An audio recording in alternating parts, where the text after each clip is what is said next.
Hey everyone, welcome to another episode of Rick Drinks. So hopefully I'm gonna drink some. So after I tried the Voodoo Doughnut beer, um, I decided to record myself drinking another beer, which is hopefully just as tasty, but I don't know. When I was shopping a few days ago, I found this from Game of Thrones. Take the Black Stout.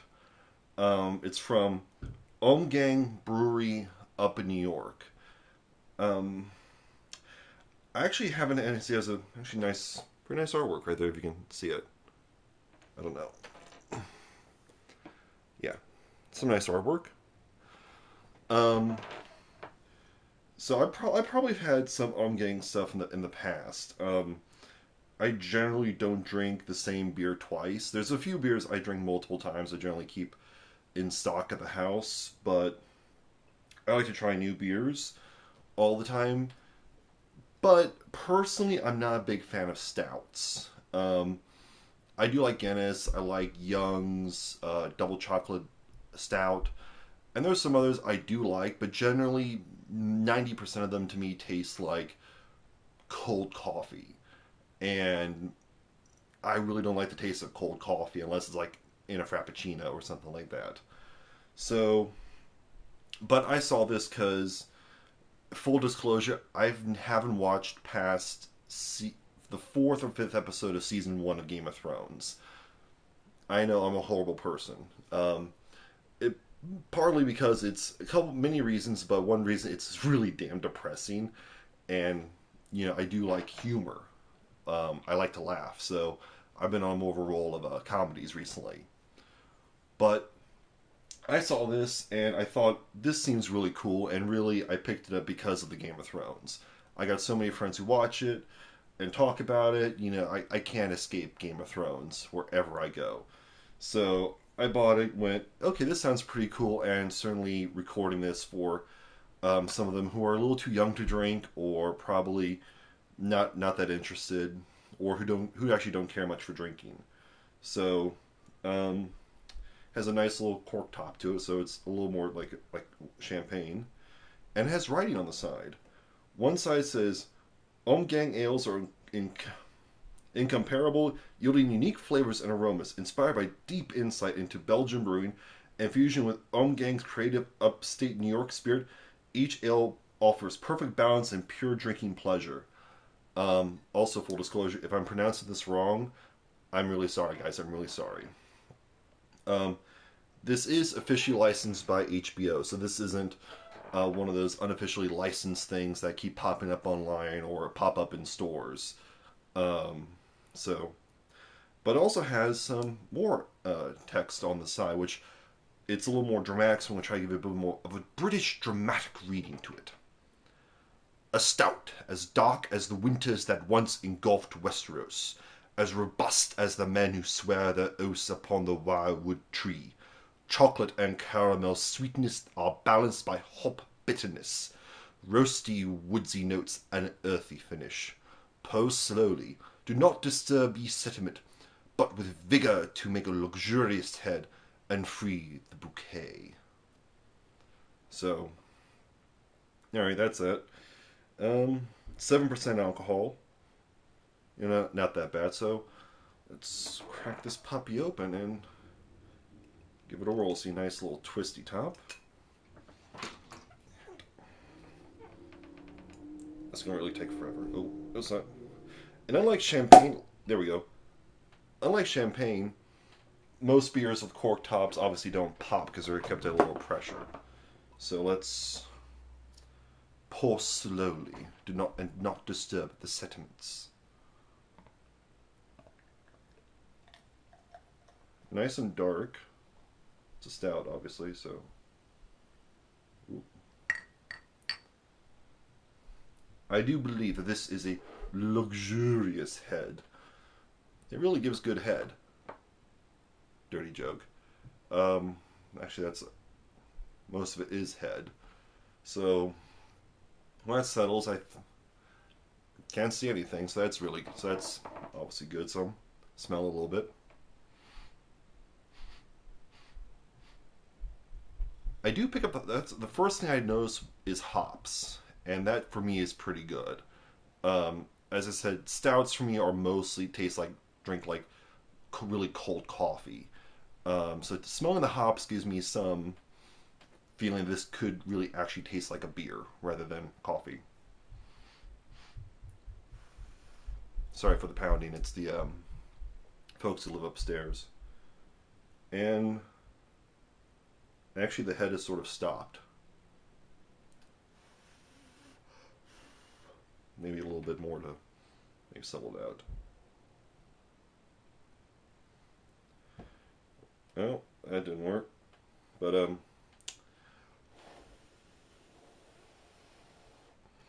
okay, so whatever. I'm gonna give it a go anyway. Give it a mustache. So this is Omgang's Game of Thrones Take the Black Stout. Obviously, that's a reference to the show and the books. Haven't read them, haven't watched it. So all you fans out there will know what they're talking about. I don't. So hops, a little bit of chocolate. Let's go. Let's go.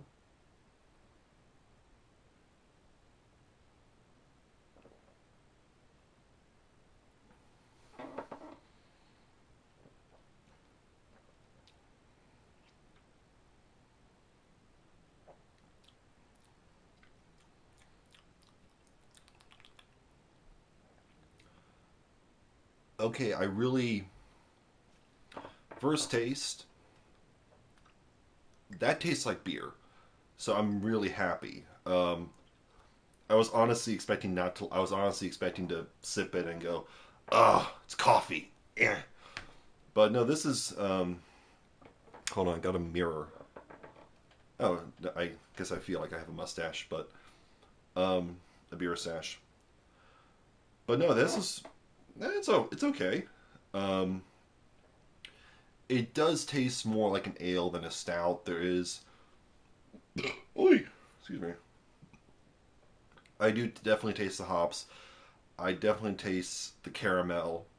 Not much chocolate.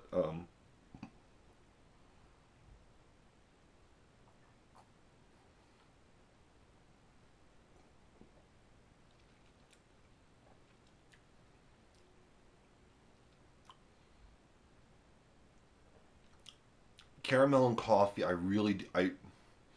now I'm really getting the coffee, but it's blending with the caramel. It's blending with the hops. Um, yeah, some woodsy notes. So yeah, it does. I do. That's what I also pick up that chocolate. I'm not finding the chocolate. Um, but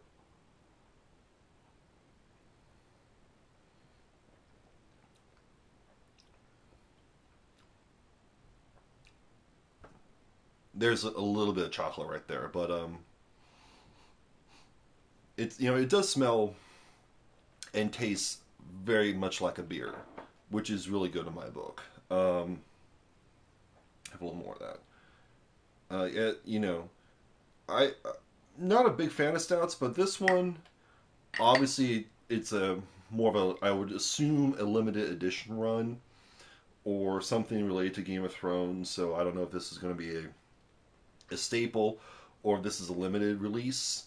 I found this at Whole Foods or Fresh Fields. I at some point they were going by two different names. I don't know if they still do, but I found it in Whole Foods slash Fresh Fields, whatever it's called by you. You might be able to find this in a Total Wine or another specialty wine shop, maybe like a Wegmans as well. Um, so obviously, if you're a fan of Game of Thrones, you would probably pick this up, if nothing else, to drink once with your friends and have it hanging up on your shelf along with the other Game of Thrones stuff. But yeah, it's a nice beer. Um, it does. It tastes more like a dark ale to me than it does a stout, and so maybe that's why I'm responding so well to it. But at the same time, I can still taste a little bit of a stoutiness with the coffee and the a little more caramel notes to it. Um, but that's not bad. Ooh, but that's not bad. I wouldn't necessarily say that I would buy this again if I wanted to if I would buy this again. Um, if I watched Game of Thrones, I would probably buy a bottle or two of this and watch it with the season premiere and drink with the season premiere, but maybe drink the other one with the season finale. Um, but it's okay. It's not that bad. Mm. Oh, let's get a little bit of that. Yeah, yeah. Don't lick the head. Don't make any jokes, but it doesn't taste that good. But yeah, it's a decent beer. So if you do enjoy beer like I do, it's gonna it was like $9 for a bottle. So if you're someone like me who likes to go out and peruse the big bottles and the more expensive bottles and buy one or two to try them out, and if you like stouts, I'd say give it a go. You might like it, you might not. This might be one of the few stouts I do enjoy. In terms of the rather darker beers, I do prefer a porter. But and also, if you're a fan of Game of Thrones, I probably know if any one of my friends watches this on Facebook, they'll tell me what that means. I have no idea what that means. It's a tree with a face on it. I don't know, but so yeah, that's Rick drinks Game of Thrones stout. Um, so yeah, it's all right.